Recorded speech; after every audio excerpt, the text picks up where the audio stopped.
Ilang mga katanungan para sa magjowa. Sino ang unang nakipagkilala? Ano yung pangalan?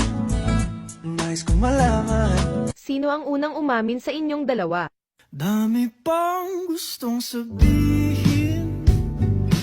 Sino sa inyo ang may mahabang pasensya? Patawarin mo na lang ako. Sino ang mas clingy? Nanaginip ako nagising, parang kinigiliti. Yung babaon mo nga agad, yakap ang dala-dala ko pa uwi. Sino ang tamad maligo?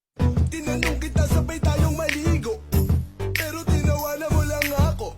Sino ang mas antukin? Humimling sa aking piling, antukin. Sino ang unang nang mamanya?